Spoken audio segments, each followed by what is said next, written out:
Welcome back. I hope by now you're getting to grips about the new enhanced CPD and some of the benefits of the PDP that I have explained. You've now completed your self-assessment section on the DentinalTubules Intelligent PDP. In this stage, we're now going to talk about learning needs because it's important. If you don't know your learning needs, how are you going to make a plan? That's the other facet of making a successful plan. So stage 3, learning needs, now goes into our center circle. And what I want to do is make you understand learning needs overall, understand the methods that you can use to identify your learning needs, understand about the listing and how you prioritize them, and then complete this entire listing and prioritization on your intelligent PDP. By finishing this stage, you will have completed the learning needs section of your intelligent PDP. Now, what is a learning need? Now, if you think about a learning need, it's a gap. It's a gap in your skills or knowledge. And the aim of this stage is to help you identify these gaps and prioritize them. And how do you do it? Well, it's a 4-step process. Step 1 is knowing the methods to identify these gaps. You may know the methods, but then you have to be aware about them. And step 2 is all about awareness, because otherwise you could be automatically going on autopilot and never actually be aware. So it's switching on your awareness radar. And then knowing how to list them and then how to prioritize them. Those are the 4 steps to the learning needs section. Now, how do you identify them, and therefore how do you list and prioritize them? Identification, methods, and then awareness, and then listing, and then prioritization. So let's go through these 4 steps. Now, before I start those 4 steps, let me tell you a story. Now imagine you're working in practice. You just started in this new practice, and it's a sort of mixed practice, but a lot of patients who are coming in are of a certain age and expressing a lot of tooth surface loss. And you're certainly beginning to find that you're doing a lot of cases where composite buildups for wear cases. And this patient comes in and you do the isolation and you do the treatment for them, you finish it and it looks fine and you polish and you feel okay with it, you're okay with it. And the patient's happy with it. But deep inside, the perfectionist in you just feels uneasy. It just doesn't feel happy, like something could have been improved there. It is that feeling of uneasiness, that feeling of, I think I can do this better. That's where the radar should switch on. Because that means that you've got some sort of a learning need going through. And you suddenly start thinking about it. And you think, actually, hold on here. I need to learn a bit more about the isolation protocols. I just don't feel my rubber dam was in the right place. Or you suddenly start thinking, I need to understand the material properties of this composite I'm dealing with. The composite in the other practice I was working with was slightly different. There's something different from this one. And you suddenly think, actually, my polishing, I don't know, I didn't feel it was 100%, and I need to maybe read up on it or learn more about it.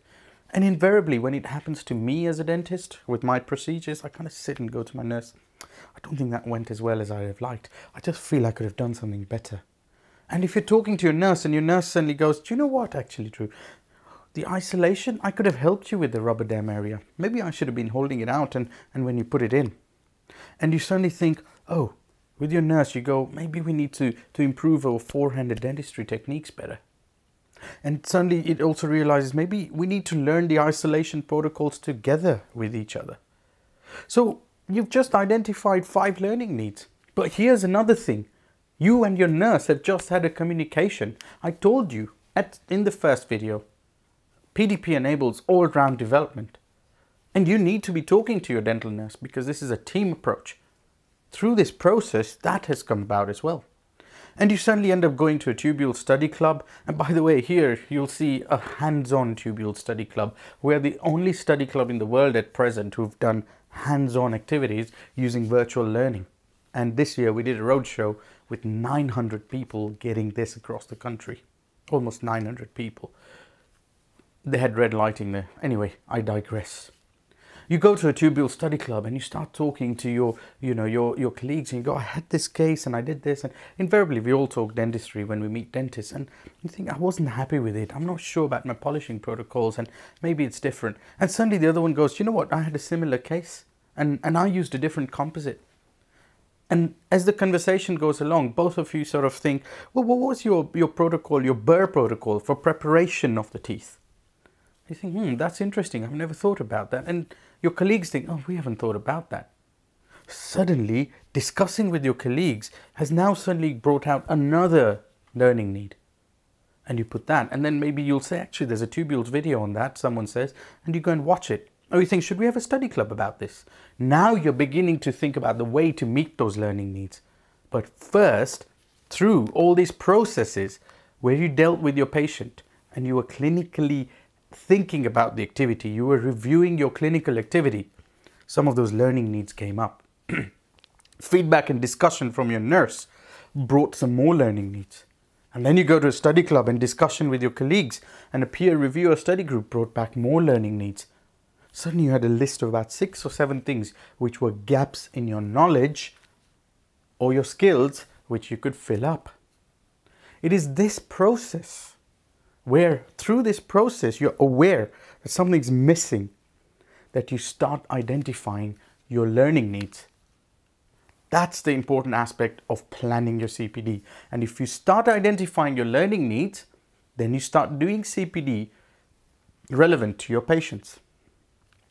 And that is how the PDP enables you to become really focused. So any PDP lacking the learning needs section misses an important point. And the Tubules Intelligent PDP has made the learning needs section an important area. So you find the methods first. Now I've told you 3 methods there. So let's look at the methods.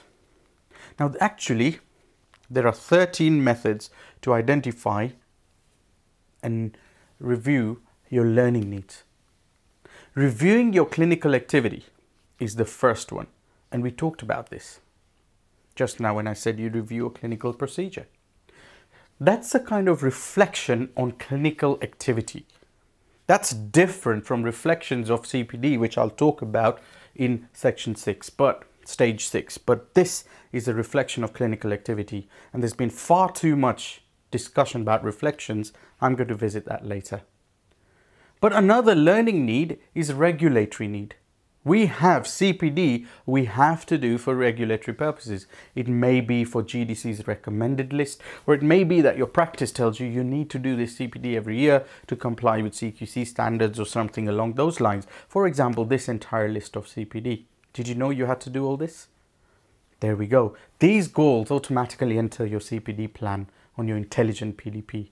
But I'll tell you all about that in the next stage. Let's go over these learning needs. A self-assessment. You saw my video in stage 2 about self-assessment, and I told you how doing a self-assessment, for example, of your patient base, your constraints, starts making you think of your gaps in knowledge.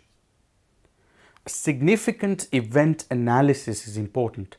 A significant event is something that doesn't happen all the time. It is significant in the way that it happens when you least expect it maybe. And it could be a good or a bad significant event. It could be, for example, a patient suddenly gets left-sided arm pain, a medical emergency in practice. That doesn't happen routinely. That doesn't happen every week. It's a once-in-a-blue moon occurrence. For example, an autoclave in your practice blows up. Doesn't happen. Shouldn't happen anyway, but just saying as an example. Those are significant events. And significant events bring up a lot of learning needs.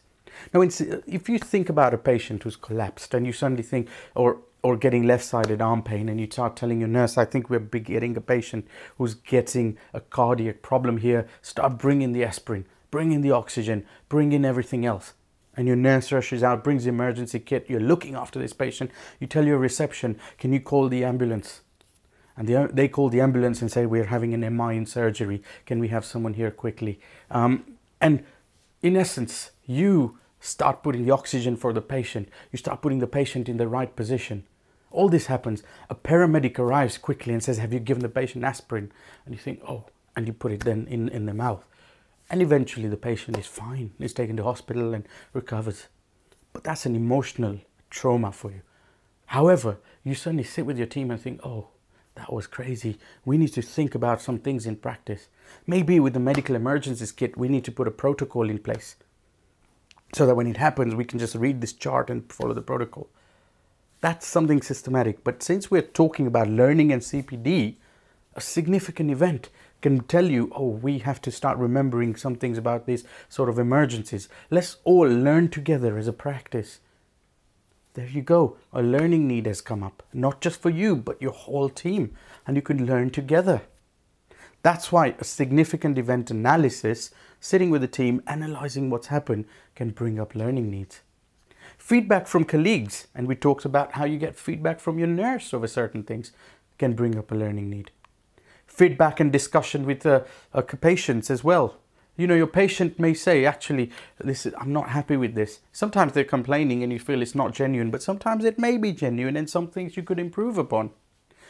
When you're reading or learning through online or other areas, educational meetings, when you go through all these educational elements, right now you're watching me and you're learning about the PDP, but invariably you think, oh, hold on, I need to learn about that.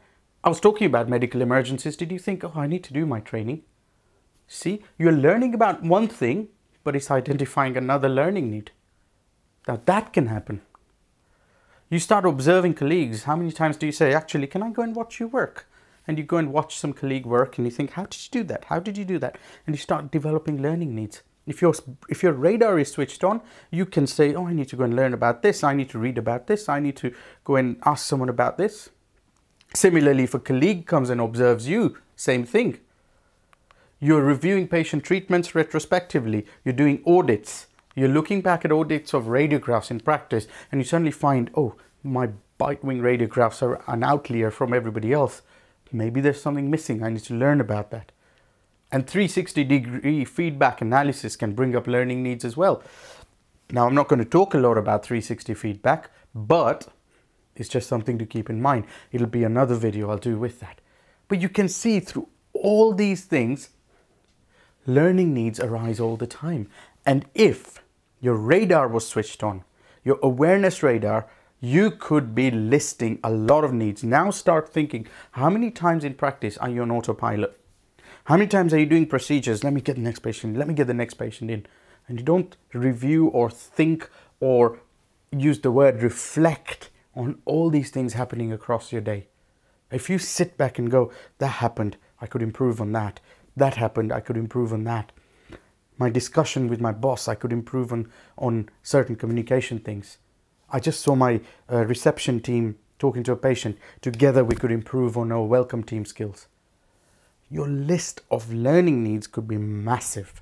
It could be huge. And you suddenly end up listing everything. In fact, you could go the other way. You become so aware, by the time you're listing everything, you have pages and pages and pages full.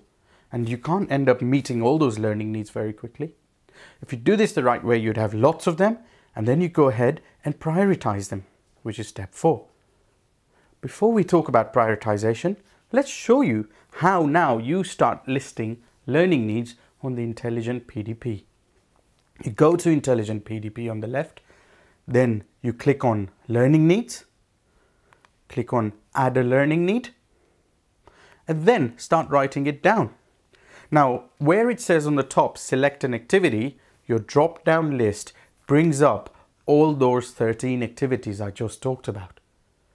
Now, let's assume we're going to say regulatory CPD because we all need to do it. So we say regulatory needs. And then the question asking you, what actually brought about this learning need? And you can write down what happened. You might say, I was listening to a lecture and I saw all the list of regulatory CPD I need to do. So I thought I'd list it down as a learning need. Anything like that. Something may have happened in practice, you write it down. And you give your learning need a name. I'll call it regulatory CPD here. And then you have to prioritize it. Low, medium or high priority. How do you prioritize? What goes up, what goes down? Now here's a 5-step process which I have developed, which makes me think about prioritization. The top level gets the highest priority, something that falls in step 5 gets the lowest priority. And level 1 is, what are the implications to my registration if I don't meet this learning need? Basically, if you don't do certain kinds of CPD, your registration could be at risk. So those are my implications. Secondly, what are the implications or risks if I don't, medical legal risks if I don't prioritize this learning need? So if I don't learn about this, will I get into medical legal difficulties? The third one is that what are the implications of patient safety and quality of care if I don't meet this learning need? Finally, fourth one is, what are the implications to our team if I don't meet this learning need? And finally then, is what do I want to learn which I enjoy? While we'd love to put what I enjoy right at the top, our purpose and what we want to do comes last. We are healthcare professionals. We put others first. And safety first, then medical legal, then implications on patient care, quality of care, then implications on your team, then yourself. That is true leadership as well, by the way. So when you list your learning needs, you go through your day, all these learning needs come up, you put them on your intelligent PDP, and then you write down which priorities, medium, low, or high, and you prioritize is based on these 5 levels, 1, 2, 3, 4, 5. And that's where it goes up. So regulatory needs becomes high because there's a risk to your registration if you don't do certain CPD.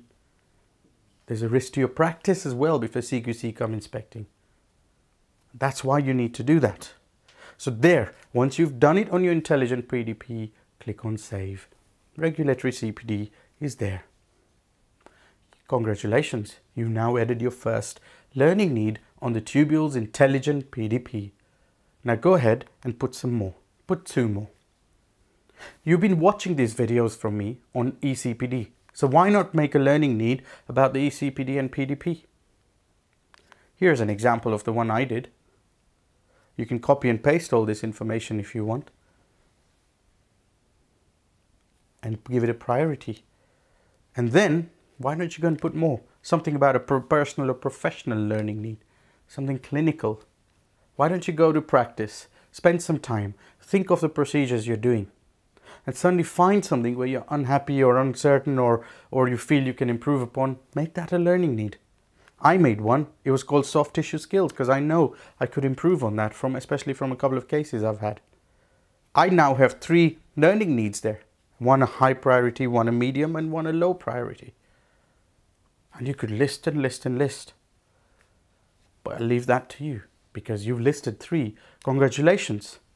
You've now listed at least 3 learning needs and you've learned about learning needs as they apply to your intelligent PDP. Well done. This is stage 3. Learning needs completed. Now comes the interesting part where we will start making your personal development plan, building your plan and your goals in stage 4. See you in the next time.